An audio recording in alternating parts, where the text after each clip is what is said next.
meliterasikan hasil dari diskusi kelompok kami yang berjudul Pasar Modal. Tetapi sebelumnya kami ingin memperkenalkan nama kami. Kami dari Universitas Metodis Indonesia dari Fakultas Ekonomi. Perkenalkan, nama saya Noni S. Sihombing dengan NPM 22141128 dan saya sebagai moderator, dan teman saya Niken Silayan dengan NPM 22141113 sebagai penyaji. Saya Niti Marisol Tobing dengan NPM 22141161 dengan sebagai penyaji. Dan teman kami Winda Serlina Boru Barimbing dengan NPM 22141162 sebagai dokumentasi. Di sini kami akan membahas tentang pengertian pasar modal. Apa pasar modal, bagian-bagian pasar modal. Tetapi sebelumnya, ada nggak dari teman-teman sekalian yang tahu apa pasar modal? Nggak tahu. Oke, di sini kami akan membacakan itu. Pasar modal itu merupakan pasar untuk berbagai instrumen keuangan jangka panjang yang dapat diperjualbelikan, baik surat utang atau sering kita sebut dengan obligasi, atau ekuitas atau saham, reksadana, instrumen derivatif maupun instrumen lainnya. Pasar modal ini merupakan sarana pendanaan bagi perusahaan maupun institusi lainnya, misalnya di institusi pemerintah atau sebagainya, dan sebagai sarana bagi kegiatan berinvestasi. Pelaku pasar modal itu ada tiga. Yang pertama, emiten dan perusahaan publik. Emiten dan adalah pihak atau perusahaan yang menawarkan efeknya kepada masyarakat atau investor, atau sering juga disebut sebagai pemodal melalui penawaran umum.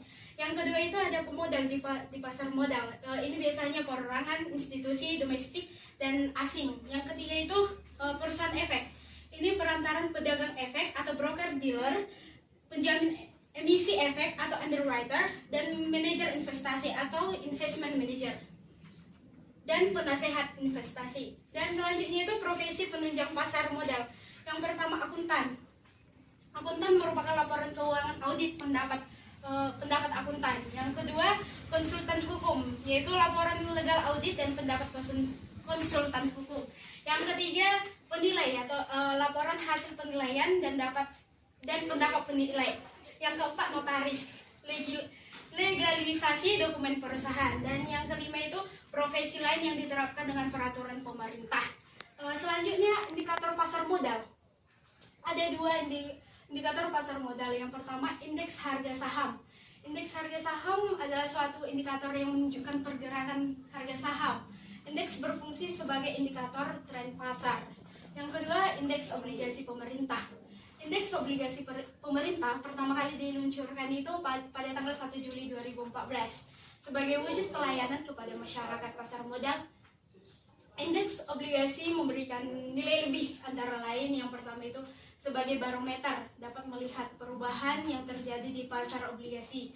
Yang kedua, sebagai analisa teknikal untuk pasar obligasi pemerintah. Yang ketiga, benchmark dalam mengukur kinerja portofolio obligasi. Dan yang terakhir itu analisa pengembangan instrumen obligasi pemerintah. Sekian dari saya, selanjutnya dilanjutkan oleh teman saya. Baik, di sini saya akan menjelaskan efek, di mana efek itu adalah surat berharga, yaitu surat pengakuan utang, surat berharga komersial, saham, obligasi atau tanda bukti utang. Di mana di sini efek-efek di pasar modal ada beberapa bagian. Yang pertama yaitu saham, obligasi, dan terdapat efek lainnya. Selanjutnya saya akan menjelaskan prosedur pencatatan keuangan.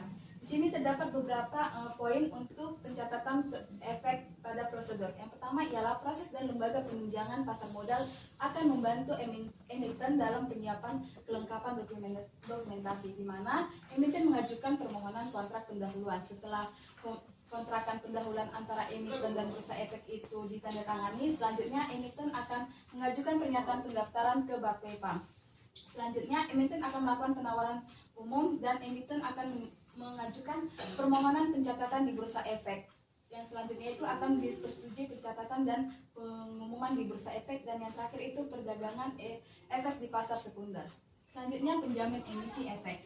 Di sini pihak yang membantu kontrak emiten untuk melakukan penawaran umum bagi kepentingan emitennya dengan atau tanpa mewujudkan untuk membeli sisa efek yang tidak terjual. Di sini ada kewajiban dari peminjam emisi efek. Yang pertama yaitu mematuhi semua ketentuan dalam kontrak penjamin emisi. Yang kedua yaitu mengungkapkan dalam prospektus dalam adanya hubungan afiliasi mengkreasi suatu hubungan lainnya yang bersifat material antara perusahaan efek dan emitennya.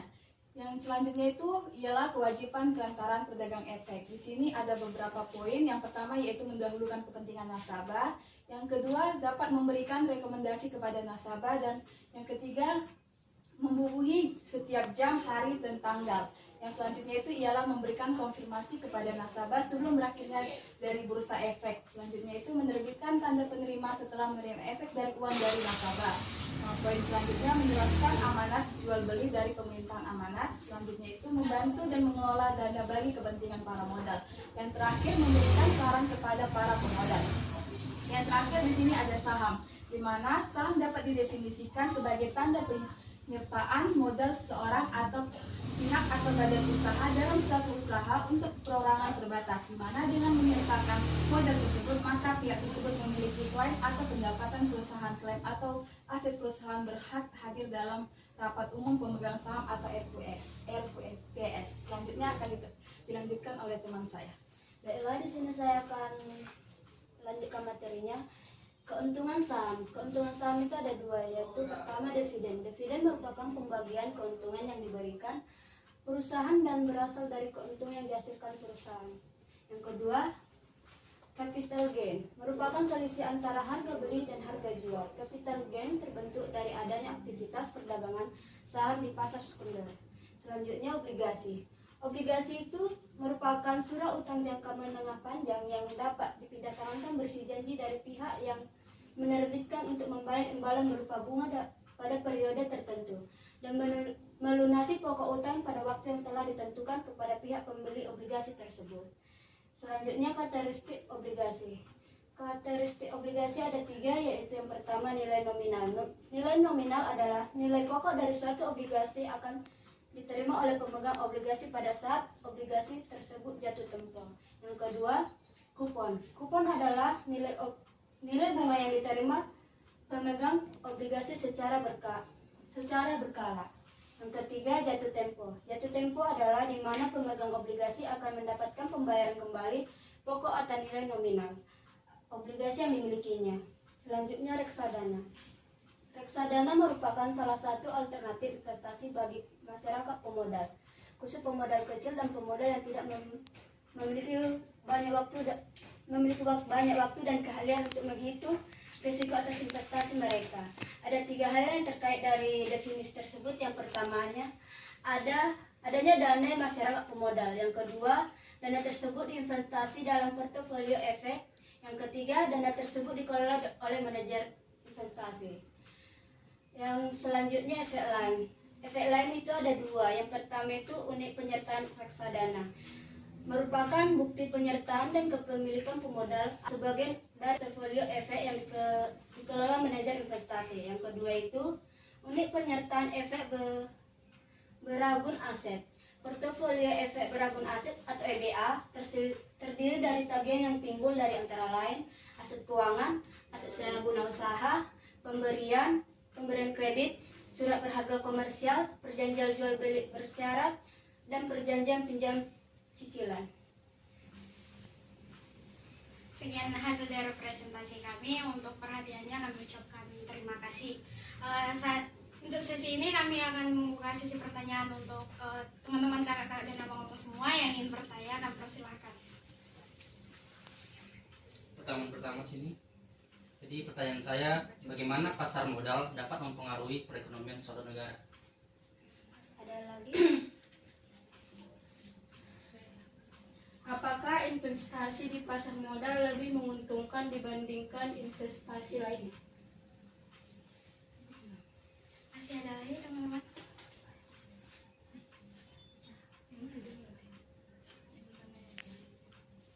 Apakah dalam berinvestasi di pasar modal memiliki resiko? Jika iya, jelaskan. Baiklah, di sini kami akan menjawab pertanyaan dari teman-teman semua. Yang pertama itu, apakah investasi saham di pasar modal itu lebih menguntungkan dibanding investasi lainnya? Jawabannya, saham memberikan return atau keuntungan yang lebih tinggi dibandingkan dengan produk investasi lain, karena harganya naik seiring dengan pertumbuhan ekonomi. Demikian jawaban dari kami. Selanjutnya akan dijawab dengan teman-teman saya. Resiko memang